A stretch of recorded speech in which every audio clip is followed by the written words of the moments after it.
Estou te ouvindo. Eu acho o de Guto que está dando a microfonia. Guto, você deixa silenciado o seu microfone. Quando você for falar, você abre, tá? Eu não vi quantas pessoas estavam lá inscritas. Aqui tem 9. Você pode dar uma olhadinha para mim, por favor? Eu olho. 11, Adriana. 11. Mas a Roseli não vem. E o outro era Marco, então. E o outro era Marco. Porque Marco acabou de falar que não vai entrar. Tá bom. Tá. Então, tirar o som, né? Boa noite a todos e todas. Vamos dar continuidade ao nosso estudo. Então, para nos harmonizarmos, vamos fazer a leitura do exórdio. Está na página 179, capítulo 82, madeiros secos. Posso começar? Então, vamos lá. Traz a seguinte epígrafe. Porque, se ao madeiro verde fazem isto, que se fará ao seco? Jesus, está em Lucas, capítulo 23, versículo 31. Jesus é a videira eterna, cheia de seiva divina, espalhando ramos fartos, perfumes consoladores e frutos substanciosos entre os homens. E o mundo não lhe ofereceu senão a cruz da flagelação e da morte infamante. Desde milênios remotos é o Salvador, o puro por excelência, que não devemos esperar por nossa vez, criaturas endividadas que somos, representando galhos ainda secos na árvore da vida. Só um minutinho. Em cada experiência, necessitamos de processos novos no serviço de reparação e corrigenda.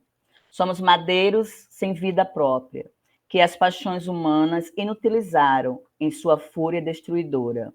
Os homens do campo metem a vara punitiva nos pessegueiros, quando suas frondes raquíticas não produzem. O efeito é benéfico e compensador. O martírio do Cristo ultrapassou os limites de nossa imaginação. Como o tronco sublime da vida, sofreu por desejar transmitir-nos sua seiva fecundante. Como lenhos ressequidos ao calor do mal, sofremos por necessidade em favor de nós mesmos. O mundo organizou a tragédia da cruz para o Mestre, por espírito de maldade e ingratidão. Mas nós outros, se temos cruzes na senda redentora, não é porque Deus seja rigoroso na execução de suas leis, mas por ser amoroso Pai de nossas almas, cheio de sabedoria e compaixão nos processos educativos. Que assim seja. Passo a palavra agora para a Liana.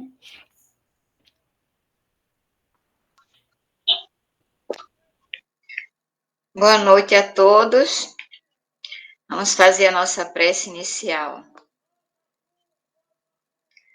Amado Mestre, estamos aqui mais uma vez reunidos em Teu nome, com os nossos corações mais uma vez abertos para receber a luz através de Tuas palavras e assumirmos mais uma vez o nosso compromisso de sermos fiéis às Tuas lições, recebendo as palavras e colocando-as em prática, para que possamos crescer espiritualmente, envolvendo também neste crescimento todos os irmãos ao nosso redor, todos nós que fazemos parte dessa família universal. Que estejamos aqui prontos para servirmos de instrumento de Tua paz, aprendendo a praticar a caridade e o amor que tanto trouxestes como lição entre nós. Estejamos de mãos dadas. Ilumina, Senhor, as nossas palavras nesse momento, para que cada um de nós possamos socializar aquilo que representa a nossa ascensão espiritual, para que caminhemos em Tua direção e em direção ao nosso Pai, sempre com o amor como lição maior. Que assim seja.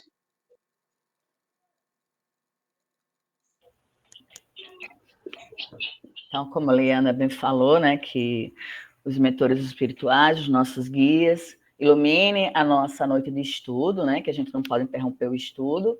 Então, a gente está aqui de mãos dadas, uns com os outros, para que a gente consiga dar continuidade ao estudo, né?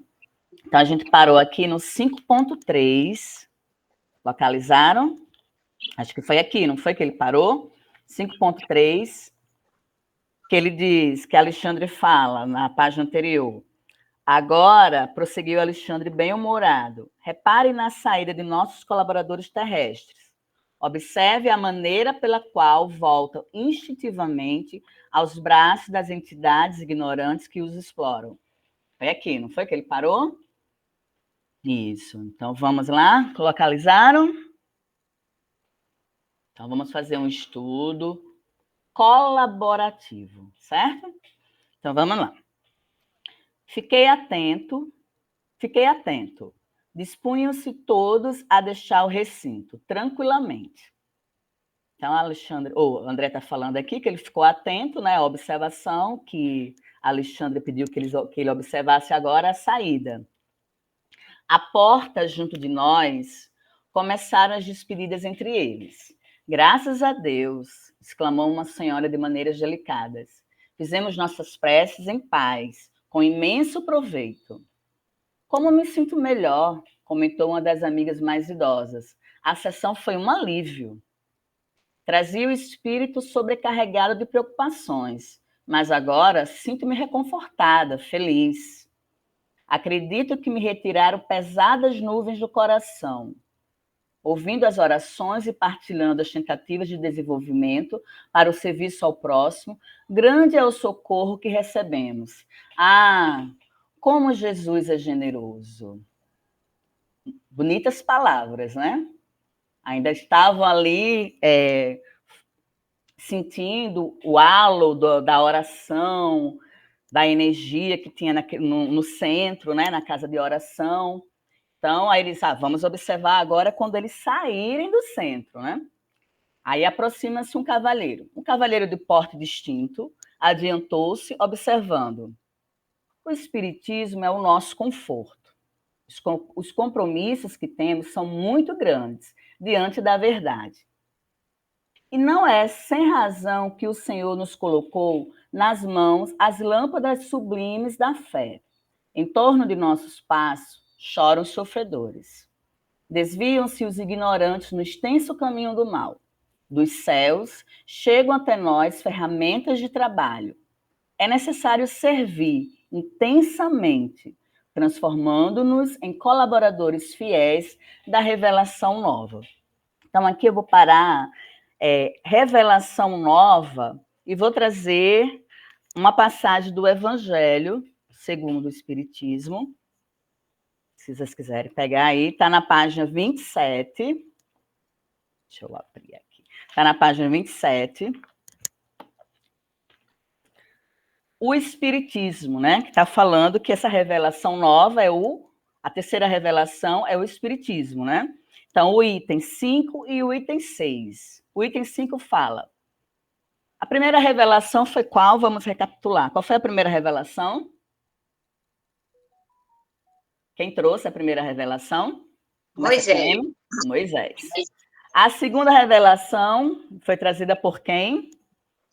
Cristo. Por Cristo, né? Para exemplificar. E a terceira revelação é o Espiritismo, que a gente encontra lá na passagem de João.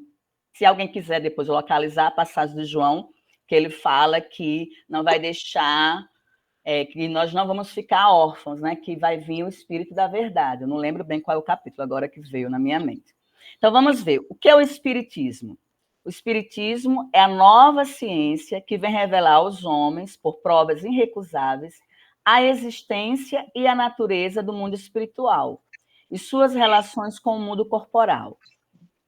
Ele nos mostra não mais como uma coisa sobrenatural, mas, ao contrário, como uma das forças vivas e incessantes, ativas da natureza, como a fonte de uma multidão de fenômenos incompreendidos, até então atirados por essa razão ao domínio do fantástico e do maravilhoso. É a essas relações que o Cristo faz alusão, em muitas circunstâncias, e é por isso que muitas coisas que ele disse permaneceram ininteligíveis ou foram falsamente interpretadas. O Espiritismo é a chave com a ajuda da qual tudo se explica com facilidade. Então, a gente também pode pegar o Livro dos Espíritos, a questão 627. Cadê, gente? Meu Livro dos Espíritos está aqui. A questão 627. Deixa eu ver. Questão 627, que fala: uma vez que Jesus ensinou as verdadeiras leis de Deus, que ele veio exemplificar, né? Qual é a utilidade do ensino que os espíritos dão? Terão que nos ensinar mais alguma coisa? Aí ele fala: Jesus empregava a miúdo e, na sua linguagem, alegorias e parábolas, porque falava de conformidade com os tempos e os lugares. Faz-se nisto agora que a verdade se torne inteligível para todo mundo. Então, qual é o objetivo da doutrina espírita?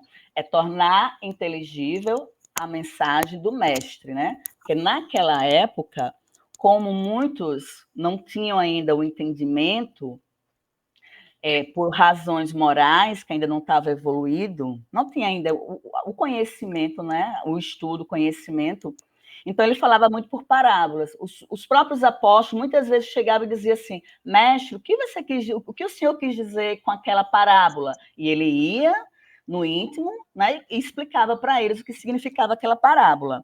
Então, a doutrina espírita, segundo Allan Kardec, ela vem para isso, para tornar inteligível os ensinamentos do Cristo.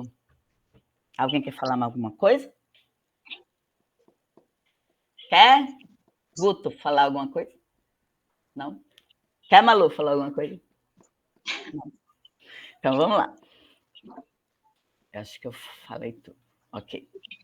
Exatamente. Concordou uma das interlocutoras, comovida com a exortação.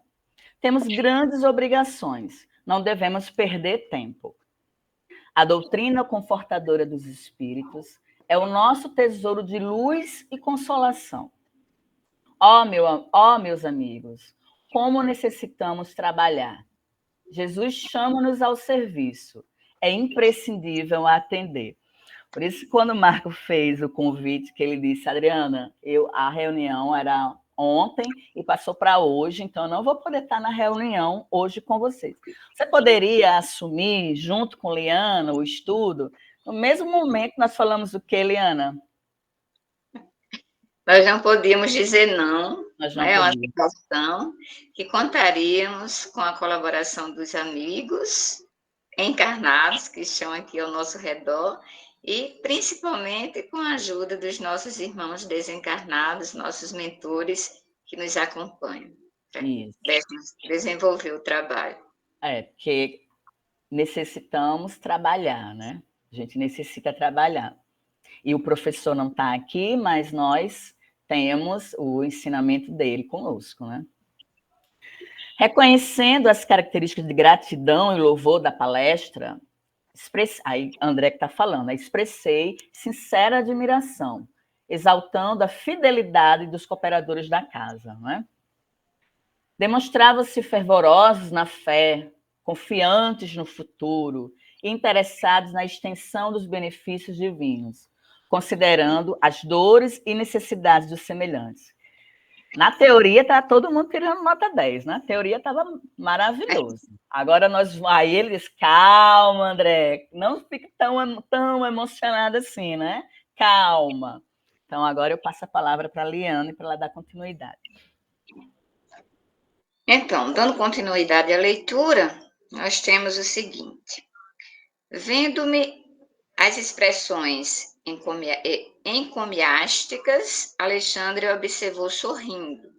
Quer dizer, as expressões que traziam louvor, né? Aquilo que tinha sido dito, que tinha sido percebido por André, ou seja, expressões elogiosas, porque ele se colocou, como nós acabamos de ver, com uma espécie de exagero até, né? Podemos usar essa palavra no sentido de perceber que tudo estava funcionando bem, eles acabavam de sair da casa espírita, traziam dentro de si toda uma reflexão a respeito do que estavam sentindo, das transformações interiores que aquele momento dentro da casa havia trazido para todos eles.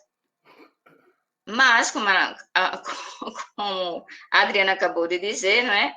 Que o nosso Alexandre, calma, André, não é tão fácil assim, não é tão simples assim.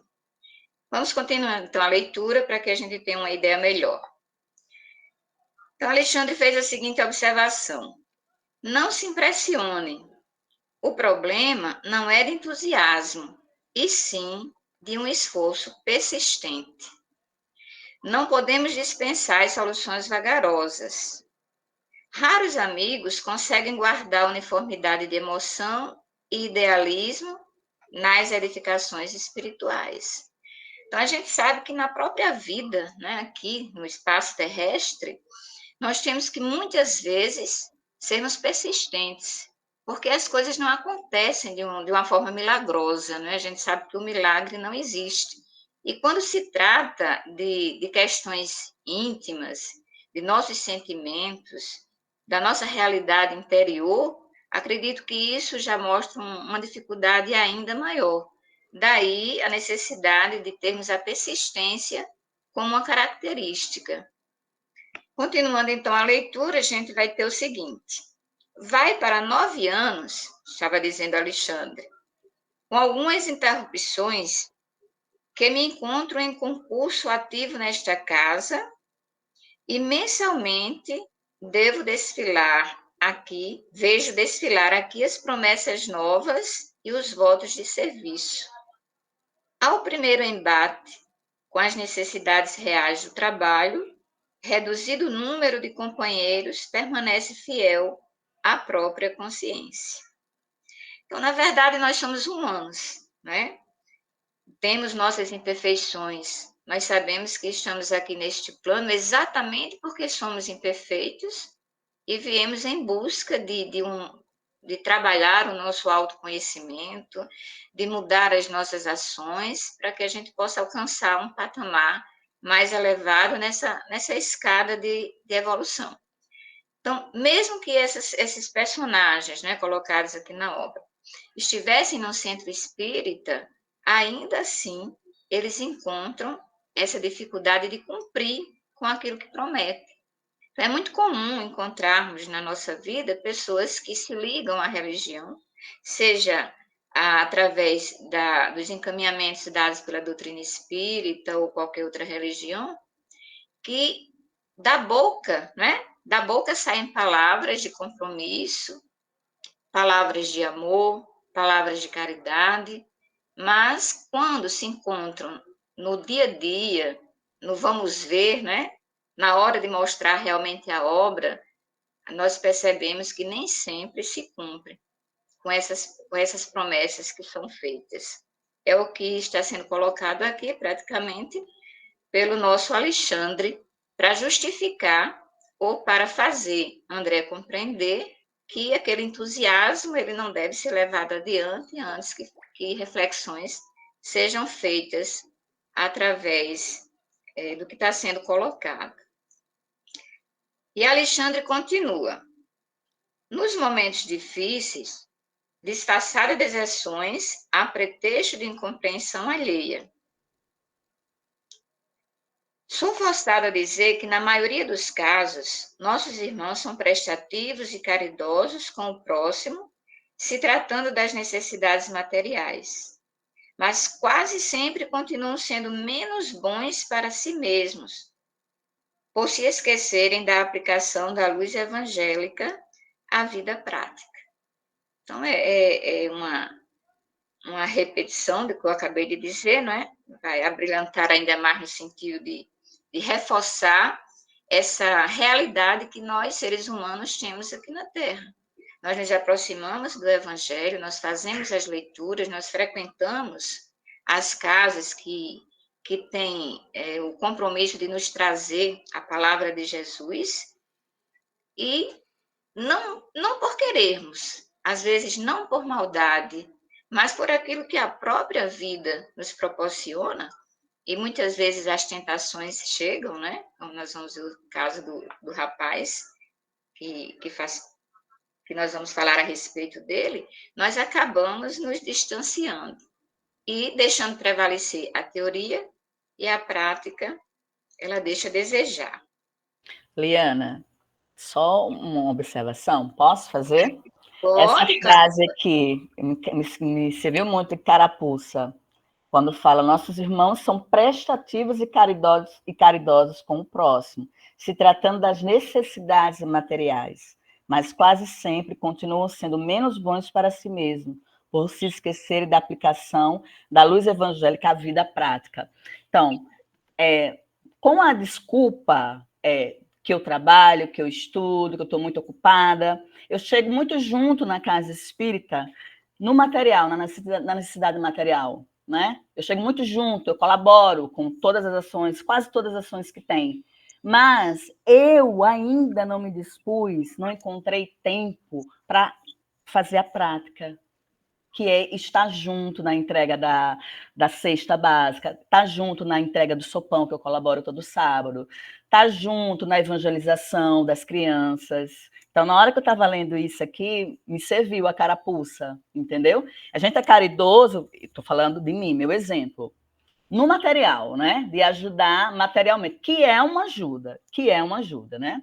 Importante, mas também a gente também precisa trabalhar a aplicação da luz evangélica à vida prática. Então, na hora que eu li isso aqui, me chamou a atenção. Eu falo assim: quando eu estiver aposentada, eu vou me dedicar à prática, mas levei um puxão de orelha. Agora, quando você leu, eu levei um puxão de orelha. Voltemos aqui, um bom exemplo, né, Adriana, para todos nós. E também é importante ver que nessa parte que você leu aí, quando diz, mas quase sempre continuam sendo menos bons para si mesmos. Então, muitas vezes você tem a consciência de que é preciso ajudar, né? Você consegue até enxergar o próximo e fazer alguma coisa que seja um benefício para ele, mas quando se trata de si próprio, né, nós mesmos, muitas vezes nós nos esquecemos, por exemplo, de buscar mais conhecimentos para que a gente possa levar, para a gente crescer espiritualmente e nos prepararmos para as ações. O fato deles estarem na casa espírita e lá eles participam naquele momento, mas eles saem e se colocam lá num patamar inferior, permitindo que haja a vampirização, não é? Então, a gente vê que há um despreparo em relação àquilo que eles deviam conhecer para evitar que isso acontecesse e não se colocassem como vítimas diante daquela situação. Mas alguém quer colocar alguma coisa? Né? Então, vamos... Deixa eu fazer uma observação. Certo. Quando você está assistindo uma missa ou assistindo uma palestra na casa espírita, você dedica aquele seu tempo para o mundo espiritual, para a vida espiritual, para aquilo que alimenta a sua alma. Então você se energiza com aquilo tudo, você se fortalece, você carrega coisas boas para a sua vida naqueles momentos que você está de reflexão, oração, pensamento em Cristo. E aí, quando você sai de um centro espírita ou de uma missa, quando acaba, apesar de você sair fortalecido, quando você pisa lá fora, o peso do mundo começa a aparecer para você. Então, as coisas da sua vida, as coisas em volta de você que não estão resolvidas. E é justamente nesse momento que você sofre uma influência muito grande do peso do mundo, é que você tem que se fortalecer com o que você aprendeu lá dentro. E através de oração e de vigia, você tem que criar um escudo para essas coisas. É tão difícil isso no dia a dia, mas só nesses momentos de reflexão que a gente está conversando, que a gente está vendo, é que você se dá conta da importância de quando você está de frente à vida, que tudo aquilo que tu vai aprendendo, que tu vai cultivando, você põe em prática para a tua vida ficar mais leve. Senão o peso do mundo te esmaga. E todos nós que temos a possibilidade de ter contato com a verdade, com as novas revelações, temos que usar mais isso a nosso favor. E muitas das vezes a gente não usa. Tá? É aquela história, orai e vigiai. Mas isso tem que começar logo a seguir o primeiro passo para fora da casa espírita, o primeiro passo para fora. Não deixa o mundo invadir aquele bálsamo que você recebeu daquela leitura, daquele convívio espírita, convívio com pessoas elevadas, porque o mundo vai querer isso mesmo, te esmagar. Então a gente tem que estar fortalecido nas nossas convicções, no nosso propósito, na nossa reforma íntima, tá? E através desse fortalecimento enfrentar de cabeça erguida tudo aquilo que vem tentar te derrubar. E isso normalmente acontece logo assim que você sai de uma reunião, de um encontro, de uma casa espírita, de uma missa. É a hora que você tem que policiar mais, é nesse momento, para não deixar o mundo te engolir. É só isso. Muito bem, Guto. Bem dentro do que nós estávamos conversando, uma boa reflexão para que possamos assumir, né, nossas atitudes na direção do bem.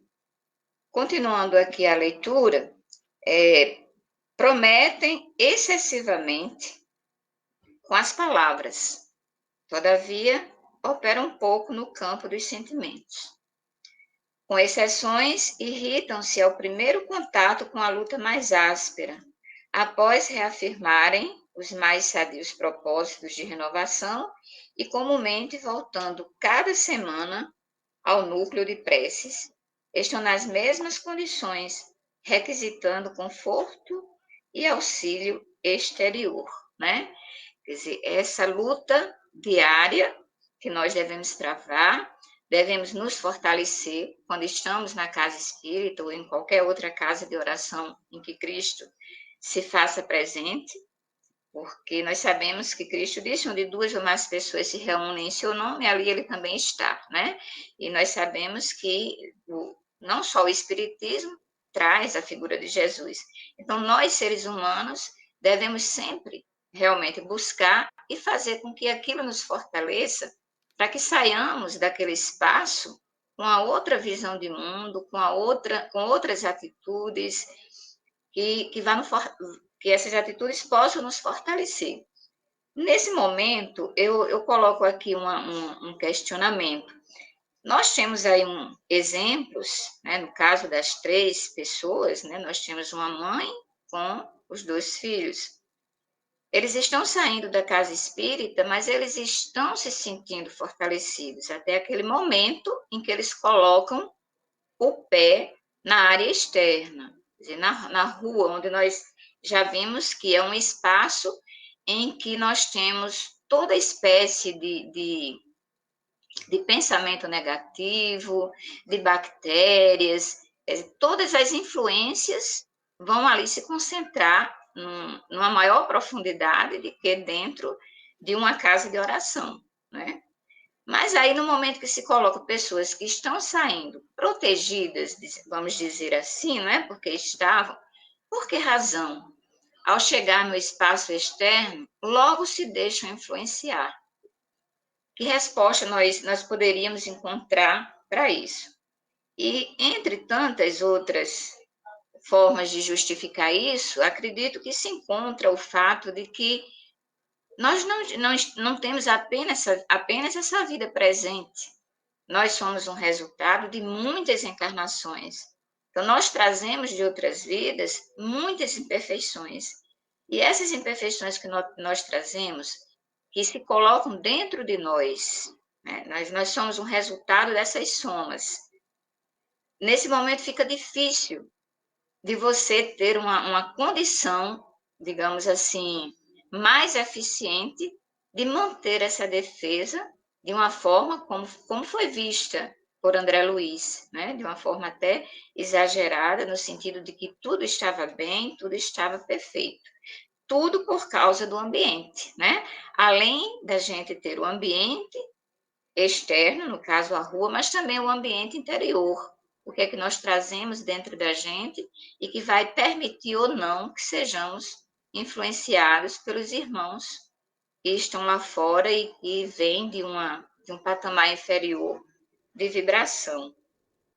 Então, acredito que neste capítulo, em que a gente está falando sobre a influenciação e a presença forte dessa influenciação na rua, faz a gente pensar numa palavra-chave para que a gente possa discutir, né?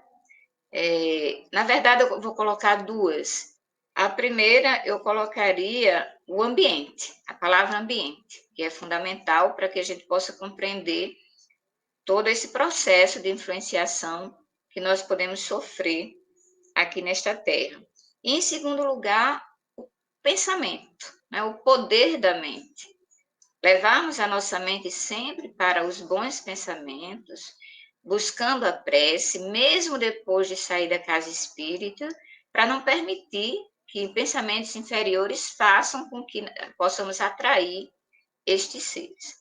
Então, pensando nessa questão dessa influenciação, que a gente sabe que já vem lá do Livro dos Espíritos, né? O Livro dos Espíritos, na questão 439, deixa eu ver qual é aqui desse... 459. 459, Isso. Nós já temos a colocação, né, a pergunta feita por Kardec. Influem os espíritos em nossos pensamentos e em nossos atos? E a resposta dos nossos irmãos espirituais foi: muito mais do que imaginais. Influem a tal ponto que, de ordinário, são eles que vos dirigem. Então, aí a gente já toma aquela consciência que nós nem temos, assim, muitas vezes, aquela certeza, nós somos influenciados e nem percebemos, por causa da nossa vibração, né? A pergunta 460. De par com os pensamentos que nos são próprios, outros haverá que nos sejam sugeridos? E a resposta: vossa alma é um espírito que pensa. Não ignorais que, frequentemente, muitos pensamentos vos acodem a um tempo sobre o mesmo assunto, não raro contrários uns dos outros. Pois bem, no conjunto deles estão sempre de mistura aos vossos com os nossos. Daí a incerteza em que vos vedes, é que tendes em vós duas ideias a se combaterem. Então, nós devemos ter sempre em mente que estamos, em qualquer circunstância de nossa vida, expostos a essa situação, em que os pensamentos venham. Se forem pensamentos bons, ótimo, mas os pensamentos que também não são bons aparecem e causam essa incerteza, porque nós somos, inclusive, um imã, né? Nós somos, todo ser humano se constitui um imã, e um imã muito poderoso para atrair aqueles irmãos que estiverem em sintonia conosco. Daí a necessidade de sempre do orai e vigiai. Muitas vezes nós esquecemos dessa vigilância constante que nós devemos ter, né? Então, seguindo mesmo a orientação do Livro dos Espíritos, a gente vai ver que como reconhecer os primeiros pensamentos que chegam para nós são talvez considerados aqueles que são realmente nossos. E aqueles que vêm, que nós temos a sensação de que ouvimos e não partiu dentro de nós, esse sentimento aí provavelmente não é nosso, e aí a gente tem e travar, de certa forma, uma luta para não se deixar influenciar, e se tiver que haver uma ação, que seja a ação para elevar aquele que vem nos obsidiar, né? E não sejamos nós a baixar esse patamar vibratório para que cheguemos lá. Alguma pergunta, algum esclarecimento maior? Liana, você colocou 2 palavras, ambiente, a segunda foi qual? Pensamento. Pensamento, aí eu vou colocar uma terceira, afinidade. Aí eu vou trazer uma passagem aqui, Liana, para complementar a sua fala, que está no... Espera aí que tem alguém chamando. Alguém quer participar da chamada. Ok. Que está na Federação Espírita, eu acho que é o estudo do EGE. Afinidade e sintonia. Um pensamento... Tá ligado? Um pensamento emitido por uma entidade apenas conseguirá reproduzir-se em outra mente que lhe tenha afinidade. Não. Apenas conseguirá reproduzir-se em outra mente que lhe tenha afinidade. Isto é, que tem em seu conteúdo pensamentos e sentimentos com a mesma característica. Havendo afinidade, irá se estabelecer o circuito mental. As 2 mentes ficarão se alimentando dessa ideia e identidade de sintonia. A afinidade é uma premissa necessária para que se estabeleça a sintonia. Só para complementar, né? Se houver afinidade, vai se estabelecer uma sintonia, uma troca de pensamento. E como o Marco sempre fala, se os irmãos, vamos chamar de inferiores, nossos irmãos sofredores, eles vibram aqui, no campo mais baixo. Eles não têm esse poder, vamos dizer assim, entre aspas, de subir até onde nós estamos. Somos nós que invadimos a faixa deles, né? Eles estão aqui, no lugar deles, na faixa deles, ligado à inveja, a ódio, todos os sentimentos negativos. Nós saímos do centro espírita, estamos aqui na casa espírita, estamos aqui no momento de oração, tudo. Está aqui o irmãozinho necessitado. Eu baixo a minha vibração, ele entra em sintonia comigo. Eu aceito o pensamento, nós trocamos, cria um circuito ali, uma troca de pensamento. Mas somos nós que fazemos isso, somos nós o responsável por isso. Né? Não são eles. Então, eles dizem, é culpa dos amigos inferiores, culpa dos obsessores. Somos nós. Né? Somos nós que invadimos a faixa vibracional deles. Então, ó, eu achei bem interessante essa parte aqui. Afinidade é uma premissa necessária para que se estabeleça a sintonia. Se você se afina, você vai entrar em sintonia. Perfeito, né? E nós observamos, nós vamos observar aqui que a reação dos nossos personagens, né, da mãe principalmente, e do filho, é exatamente tirar de si a responsabilidade daquele momento, daqueles pensamentos negativos, da angústia que vai cercar, né? Porque eles não conseguem se assumirem como responsáveis. E nós somos realmente responsáveis porque somos nós que atraímos. E temos que ter essa consciência, é como se fosse um primeiro passo, né? Através do pensamento, você mentalizar o que é bom e, através desse pensamento superior, fazer com que nós não desçamos naquele patamar vibratório para nos deixarmos influenciar, sermos influenciados, quase que eu não falo a palavra. Bem, ainda falando sobre a questão do ambiente, né? do pensamento, a afinidade, que é a lei da sintonia, é a sintonia que vai determinar essa influenciação. Eu havia colocado há poucos instantes também a possibilidade de que essa dificuldade que nós encontramos muitas vezes é porque nós trazemos marcas de vidas passadas. E isso faz com que se torne difícil esse pensamento superior, né? É uma luta muito grande, tem que ser uma luta constante, a partir do momento que a gente tem consciência que dentro de nós trazemos realmente pensamentos negativos e que é nosso dever, ao tomarmos conhecimento de como funciona essa questão de nossa evolução, para que não venhamos aqui à toa, para que a gente saiba reconhecer esse pensamento negativo, esse ambiente, e fazermos a transformação através do nosso pensamento. Para a gente entender essa situação da experiência de vidas passadas que podem atuar na vida presente e essa força do pensamento, né, para fazer essa transformação para melhor, eu vou trazer aqui duas questões do livro O Consolador, ditado pelo Espírito Emmanuel, né, e através de Chico Xavier.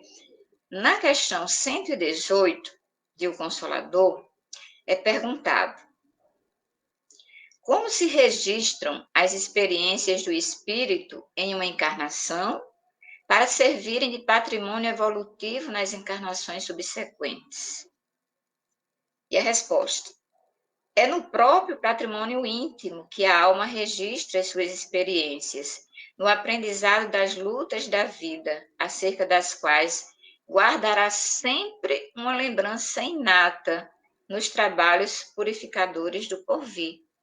Então, aí a gente vê essa conexão, né, que tem entre todas as vidas anteriores, das quais nós não podemos nos desvencilhar de uma maneira rápida, de uma forma gradativa, exatamente por isso que nós temos várias existências, para que a gente possa ir procurando superar essas dificuldades e transformando-as através dessa reforma íntima que nós falamos tanto, né, na nossa doutrina espírita. E na questão 121, é perguntado: o meio ambiente influi no espírito? E a resposta: o meio ambiente em que a alma renasceu, muitas vezes, constitui a prova expiatória, com poderosas influências sobre a personalidade, faz-se indispensável que o coração esclarecido coopere na sua transformação para o bem, melhorando e elevando as condições materiais e morais de todos os que vivem na sua zona de influenciação. Então, nós vamos fazer uma transformação não só em nós, mas a necessidade de, com essa evolução, utilizando as experiências de vidas passadas e cuidando do nosso ambiente interno, né, dentro de nós, construindo não só os conceitos, mas principalmente fazendo com que esses conhecimentos se tornem a prática do nosso dia a dia, para que nós possamos mudar. Alguma pergunta? Posso continuar a leitura? Então, vamos ler. Prometem, acho que essa parte eu já li aqui, né? Não é com facilidade que cumprem a promessa de cooperação com o Cristo em si próprios, base fundamental da verdadeira iluminação. Porque Alexandre silenciara, observei atenciosamente os circunstantes.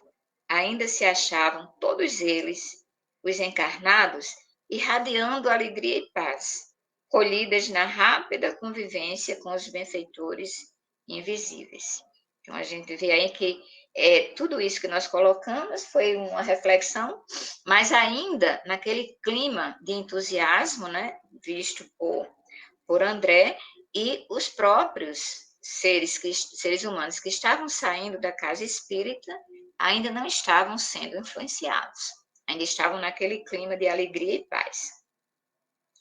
Da fronte de cada um emanavam raios de espiritualidade surpreendente.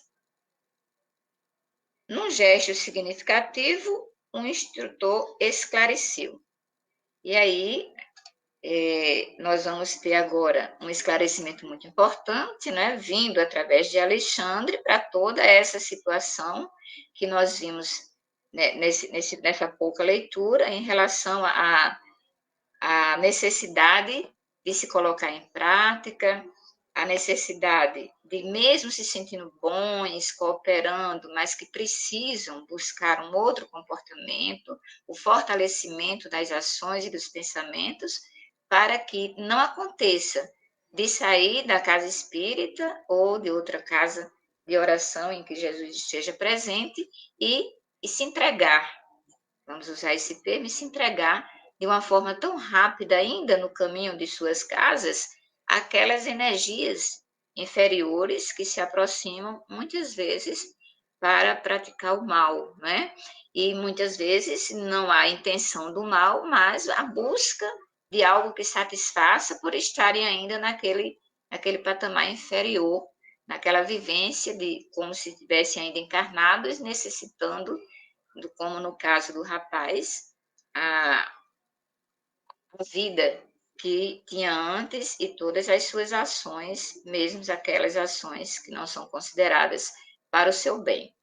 Aí eu passo para a Adriana, para que ela possa trazer esse esclarecimento aí do nosso instrutor, Alexandre. Ok. Então, Alexandre vai dar a explicação, né? Que eles ainda se encontram sob as irradiações do banho de luz a que se submeteram por meio do serviço espiritual com a oração. Então, só recapitulando, que no capítulo 3, chamado Desenvolvimento Mediúnico, a gente vai observar que os médios, que existiam na casa 18 pessoas, né? E tinham os médios que estavam na atividade mediúnica, no desenvolvimento da mediunidade.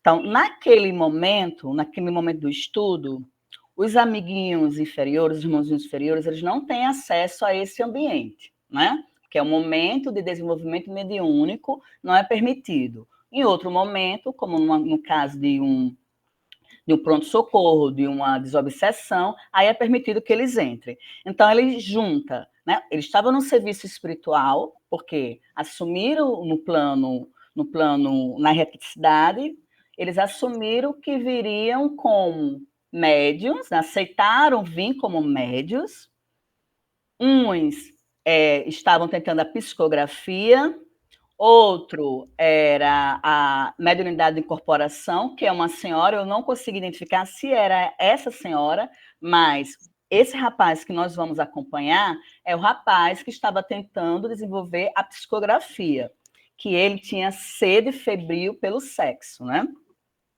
Então, vamos continuar. Então, eles ainda se encontravam sob essa luz, né? Que estavam desenvolvendo um trabalho de serviço espiritual junto com a oração. Se conseguisse manter semelhante estado mental, pondo em prática as regras da perfeição que aprendem, comentam e ensinam, fácil lhes seria atingir positivamente o nível superior da vida. Entretanto, André, como nós, que em outros tempos fomos inexperientes e frágeis, eles agora ainda o são também. Então, isso aqui eu achei muito bonito, porque eles falam assim, André, nós já fomos assim como eles, nós já fomos frágeis, nós já fomos inexperientes, nós também já cometemos esses mesmos erros. Nós que estamos aqui nesse estudo, eu estou aqui há 3 anos, acho que esse é o 3º ano que eu estou aqui. Há 5 anos atrás, eu cometo ainda, mas eu tenho consciência. Quando eu cometo agora, eu tenho consciência que eu estou errando. E antes eu cometia e eu não tinha essa consciência. Então, eu achei interessante essa parte aqui, para a gente não ficar apontando, né, o erro do outro, porque às vezes o nosso irmão ainda está precisando passar, sentir pela dor, o aprendizado, aprender pela dor, né? A gente já está assim na situação que a gente está aprendendo também com o amor, por meio do estudo, né? Então, eu achei muito bonito quando ele se coloca assim, entretanto, assim como nós, eu e você, Alexandre, né, um espírito superior, André, que passou 8 anos no umbral, também fomos inexperientes. Então, ele classifica aquele grupo de médios como inexperientes, frágeis, né? Então, ele fala isso. Cada hábito menos digno, adquirido pela alma no curso incessante dos séculos, como bem comentou Liane, funciona qual entidade viva no universo de sentimentos de cada um de nós, compelindo-nos às regiões perturbadas e oferecendo elementos de ligação com os infelizes, que se encontram em nível inferior. Então, eu acho que é Divaldo ou outra pessoa, outro médico que fala, quem eu fui na vida passada? né? Que não precisa a gente saber quem a gente foi na vida passada. Faça a pergunta, quem eu sou nesta reencarnação, né? Quais são as minhas dores, quais são os meus medos, quais são as minhas fraquezas, em que eu preciso melhorar? Porque o que eu fui, eu já fui. A questão é o que eu sou, é o que eu sou agora, o que é que eu posso melhorar a partir dos ensinamentos, o que eu posso aprender com os meus erros. Porque o que eu fui, eu fui. Eu não posso voltar ao passado, eu não posso voltar lá, eu tenho que partir daqui, eu tenho que mudar a partir de agora. Né? O meu fazer a partir de agora, dessa reencarnação, dessa vida que eu levo. Então, muita gente fica na preocupação, mas eu queria saber o que eu fui na outra vida. Eu também tenho essa curiosidade de saber o que eu fui na outra vida, mas não vai resolver muito, porque senão a gente não tinha o esquecimento, né? Agora, lógico que tudo isso que a gente traz, o orgulho, a tendência para o sexo sem limite, a raiva, isso não é só dessa vida, de outras vidas também que nós trazemos, né? Que são as nossas chagas, que é o espinho que dói na nossa carne. Não é só dessa vida, é de uma vida inteira. Não sei se já tá perto de cair, né? Quando cair, eu vou criar outro link, tá certo? Falaram 15 minutos, mas acho que qualquer momento pode cair. Então, vamos, ou quer que eu crie logo outro e a gente sai? O que vocês acham? Adriana, aqui está falando em 7 minutos. 7 minutos? 7. Tá, então deixa eu só terminar esse parágrafo. Não, já li, né? Já li? Ok. Examine os nossos amigos encarnados com bastante atenção. Então, ele pede para examinar com bastante atenção. Aí ele contempla o grupo, era um grupo de 18 pessoas. Trocava gentilmente as últimas saudações da noite, demonstrando luminosa felicidade. Aí ele faz: vamos acompanhemos o grupo no qual se encontra o nosso irmão mais fortemente atacado pelas inquietações do sexo. Aí a gente identifica que é aquele irmão que tem lá no capítulo 3, aquele irmão que estava tentando desenvolver a psicografia, que ele tinha sede febril pelos prazeres inferiores. Aí nós vamos conhecer melhor a vida desse irmão. Aí eles, então vamos acompanhar esse grupo, que tem esse amigo, né, esse irmão. Aí, exclamou o orientador, proporcionando valiosa experiência.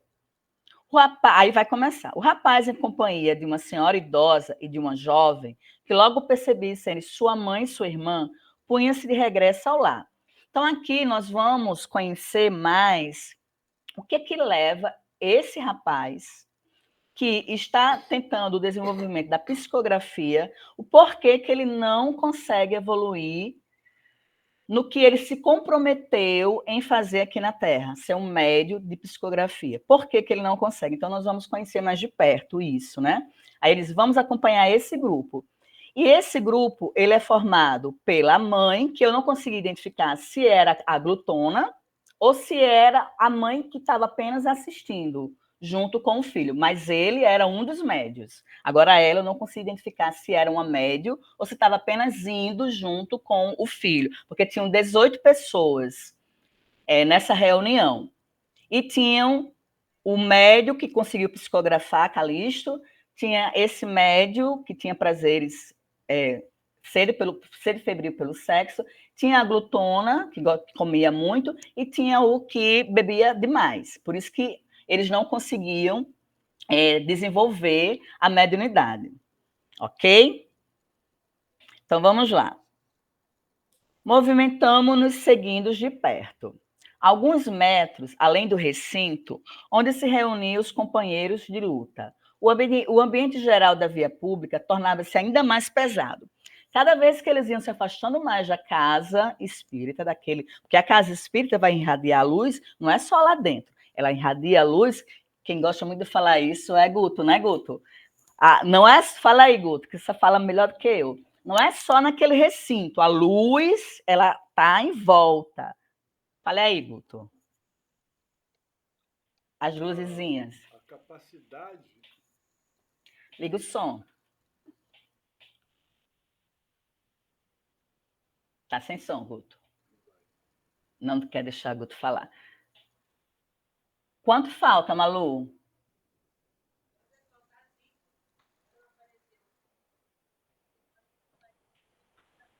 Tá sem som também. 4 minutos, aliás, 3. Então vamos sair. Eu vou criar, colocar lá, certo? Certo. Que aí dá para a gente terminar. Vamos sair, então. Alô? Pronto, estava botando para gravar. Não, uma vez Chico falou, né? Quando você faz uma reunião em um prédio, num apartamento, a energia que é gerada pelas espiritualidades amigas, pelo o comportamento das pessoas nessa reunião, tem a capacidade de iluminar não só o prédio todo, mas como até um quarteirão. Isso é uma coisa que contamina, que irradia em toda uma área, né? E ainda fica por ali algum tempo, depois que a reunião acaba, né? Era basicamente isso, não há muito mais o que acrescentar. Ok, Guto, obrigada. Então, alguns metros além do recinto, onde se reuniam os companheiros de luta, o ambiente geral da via pública tornava-se ainda mais pesado. E a gente já entendeu, né, a diferença da atmosfera do ambiente por causa da vibração, né, do padrão vibracional. Então, 3 entidades de sombrio aspecto, absolutamente cegas para com a nossa presença, em vista do baixo padrão vibratório de suas percepções, acercaram-se do trio sob nossa observação. Então, as 3 entidades, eles estavam esperando do lado de fora do centro, porque como era um estudo, uma reunião de desenvolvimento mediúnico, eles não tinham a permissão de entrar no recinto. Encostou-se uma delas, a senhora idosa, e instantaneamente reparei que a sua fronte se tornava opaca, estranhamente obscura. Seu semblante modificou-se. Desapareceu-lhe o júbilo irradiante, dando lugar aos sinais de preocupação forte. Transfigurara-se de maneira completa. Então, só em ela sair daquele halo de luz, daquela energia positiva, só em ela se afastar, automaticamente ela já baixou o padrão vibracional e os irmãozinhos que estavam esperando por eles já se aproximaram, né?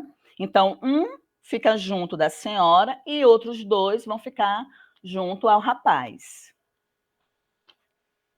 Pode continuar, Liana.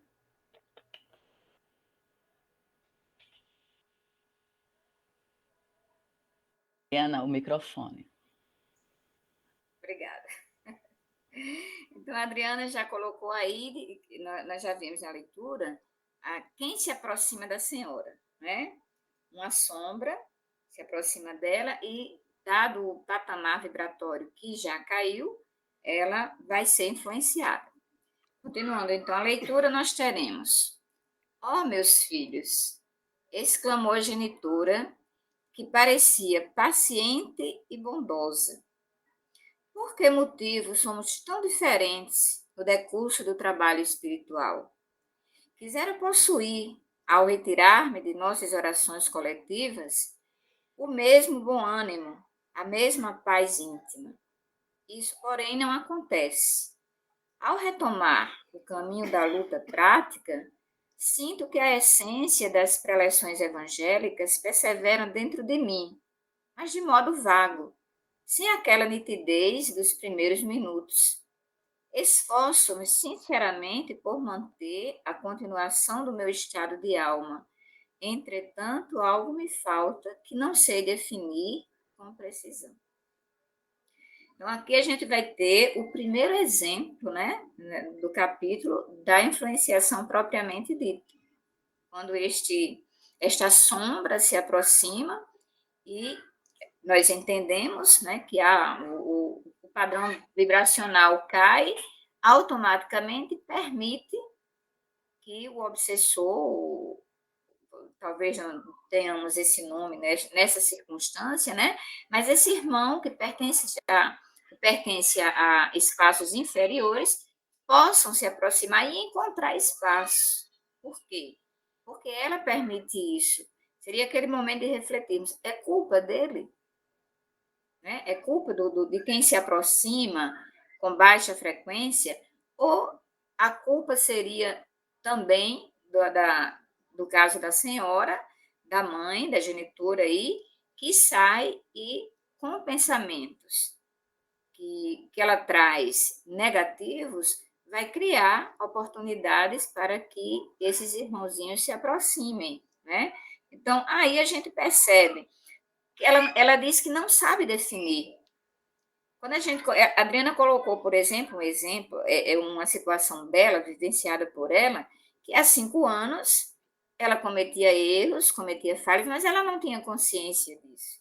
Hoje, ela continua cometendo, acredito que em quantidade menor, né, em situações que outras devem ser evitadas, e você consegue. Por quê? Porque o conhecimento está chegando. Os estudos, as explicações, o conhecimento do mundo espiritual, de tudo que acontece, que a doutrina espírita traz para a gente, é uma luz e faz com que nos reformemos intimamente de uma maneira tal que possamos nos defender dessa situação. Mas a gente vê aqui essa contradição, né? Porque ela faz parte da casa espírita, ela atua como médium, participa, sente-se lá de uma certa forma protegida com as energias que ela recebe, e ao sair, quando ela se deixa levar por esses pensamentos negativos e ela começa a sentir essa angústia, ela desconhece o motivo. Então, aí a necessidade do orar e vigiar. A gente percebe aí a falta de vigilância que vai ocasionar esse sentimento negativo que está dentro dela, né? Então, ela volta, ela se submete a uma situação lá maravilhosa e depois, quando ela volta, ela baixa o padrão vibracional. Liana, só uma observação. Eles não atuam ainda como médium. Eita, eu estou escutando. A minha voz está dando retorno. Ele não atua ainda como médium. Eles estão estudando para o desenvolvimento mediúnico. Porque a gente passa, assim, uns 2 anos ou mais estudando para poder ser trabalhador da casa. Quando a gente vai fazer trabalho mediúnico, né? Trabalhar como passista, trabalhar na corporação. Então, eles são médios em desenvolvimento. Se preparando para a atuação. Se preparando, aí só que eles não conseguem psicografar, não conseguem, incorporar, não conseguem. E aí eles não conseguem entender o porquê, entendeu? Por que não consegue? Aí tem uns que eu até há tanto tempo, há 4 anos, eu venho toda segunda-feira. Aí a gente vai entender o motivo. Há uma dificuldade, então, de manter esse padrão, né, tão necessário ao sair do centro espírita. E aí a gente conhece aí o exemplo da senhora. Vamos ver aqui. Neste momento, ainda continua, não terminamos ainda. Nesse momento, as 2 outras entidades que ainda se mantinham distanciadas agarram-se comodamente aos braços do rapaz que ofereceu aos meus olhos o mesmo fenômeno. Embaciou-se-lhe a claridade mental e 2 rugas de aflição e desalento vincaram-lhe as faces, que perderam aquele halo de alegria luminosa e confiante. Foi então que ele respondeu em voz pausada e triste. É verdade, mamãe. Enormes são as nossas imperfeições. Creia que a minha situação é pior.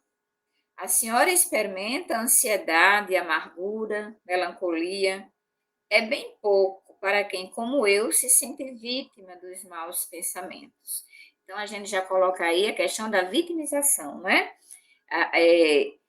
não se coloca como sendo aquele que pode atrair, porque está com um padrão vibracional baixo, e isso é suficiente para que os irmãos que estejam naquele ambiente se aproveitem dessa situação e se aproximem com alguma intenção. Né?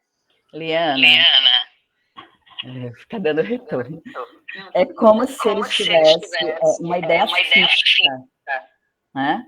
Aí Marcos falou num capítulo anterior que é preciso orar e vigiar contra essas ideias fixas.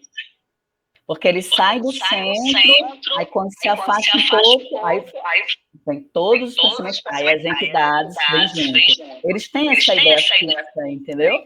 Na mente. Marco falou que o nome disso é monodeísmo, que é uma ideia fixa na mente. E uma ideia que ele desconhece de onde vem, né? Por que essa ideia fixa? Acho que essa pergunta tem que ser feita por todos nós, diante de situações que nós vamos reconhecer quando não é algo bom, e mesmo que não tenhamos uma resposta, eu diria assim, direta, confiável, que venha de outras vidas, não importa. Mas no momento em que a gente detecta que no nosso pensamento essas energias negativas estão vindo, que há uma ideia fixa que não é... Ser fixa já não é bom, né? E quando vem de uma ideia que não é uma coisa boa, ainda mais nós devemos ter essa certeza de que devemos buscar esse fortalecimento. É a hora de fazer uma prece, é a hora de buscar, através da oração, a nossa conexão com o mundo espiritual, buscar os irmãos protetores que possam nos ajudar, para que a gente possa evitar de continuar neste erro, né? nesta situação. E ele continua: casei-me há menos de 8 meses e, não obstante o devotamento de minha esposa, tenho o coração, por vezes, repleto de tentações descabidas. Então, é a ideia fixa voltada para o sexo, né? Aquele sexo desregrado que atrapalha a vida conjugal, né? A gente percebe aí que a preocupação dele é excessiva, trazendo todo esse conjunto de situação que vai permitir que ele seja acompanhado, influenciado por esses irmãos de baixa frequência. Pergunto a mim mesmo a razão de tais ideias estranhas e, francamente, não posso responder. E aí, qual seria? Nós colocamos ainda há pouco a possibilidade de vir de outras vidas que nós carregamos. A leitura que a Adriana fez ainda há pouco, o Alexandre colocou isso para a gente, né? De vários séculos que nós trazemos através das diversas existências pelas quais passamos, e isso poderia justificar a presença dessa fixação, desses pensamentos. E na hora que se tivesse esse conhecimento, facilitaria. Não seria fácil de se ter um resultado imediato, mas seria um ponto de partida para que se lute contra essas vontades, contra essas ideias que se fixam em nossa mente. A invencível atração para os ambientes malignos confunde-me o espírito, que sinto inclinado ao bem e à retidão de proceder. Então, ele tem consciência, né, de que não é bom. Ele sabe que não é bom, mas não entende de onde vem, mas ele busca. Foi aí que entra, né? Nós temos aí a irmã, que vai aparecer com um outro aspecto da influenciação. Ela diz: quem sabe, mano, está você sob a influência de entidades menos esclarecidas, considerou a jovem com boas maneiras. Sim, suspirou o rapaz, por isso mesmo venho tentando o desenvolvimento da mediunidade a fim de localizar a causa de semelhante situação. Então, nós vamos ter aí 2 situações com a mãe e com o filho de influenciação negativa, mas vamos conhecer a partir desse momento, através da leitura, que há também uma influenciação em relação à moça, mas uma influenciação positiva. E quando ele coloca que ele está estudando, né, tentando fazer o desenvolvimento mediúnico para tentar localizar a causa, existe dentro dele uma vontade de mudar, mas seria uma vontade verdadeira, aquela vontade que é colocada como aquela que transforma, né, que faz a gente assumir um outro comportamento? Então, a partir daí, nós vamos tratar exatamente desse assunto, desses dois tipos de influência, a positiva e a negativa, para que a gente possa complementar o estudo. Passo agora para a Adriana. Já são 21h09. Aí eu penso que a gente pode encerrar. Adriana, você pode silenciar seu microfone para não ficar dando retorno? Obrigada. Eu penso que a gente pode encerrar o estudo, né? Parar no 5.7. Acho que Marco vai continuar na próxima quinta-feira. Não sei se vocês querem falar alguma coisa, contribuir com alguma leitura.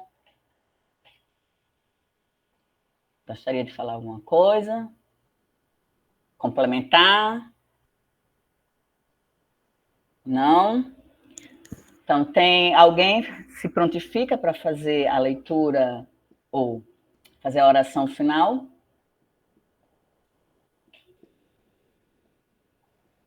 Isabel. Isabel abriu a câmera. Eu escutei quando ela disse, eu posso. Pois, Isabel. Ligue seu microfone. Obrigada, Isabel. Convido a todos que, nesse momento, façamos a nossa oração final, agradecendo a espiritualidade amiga que nos acompanhou nessa noite linda de estudos, agradecer a Adriana, a Liana, que tão bem conduziram, me encantei com o trabalho de vocês, muito obrigada, e convido a todos que, em agradecimento a essa noite tão produtiva de estudos, possamos agradecer com a oração que o Pai nos presenteou. Pai nosso que estais no céu, santificado seja o vosso nome, venha a nós o vosso reino, seja feita a vossa vontade, assim na terra como no céu. O pão nosso de cada dia nos dai hoje, perdoai as nossas ofensas, assim como nós perdoamos a quem nos tem ofendido, e não nos deixeis cair em tentação, mas livrai-nos do mal. Amém. Obrigada e uma boa noite a todos. Muito obrigada a todos. Boa noite. Desculpe aí qualquer coisa, viu, gente?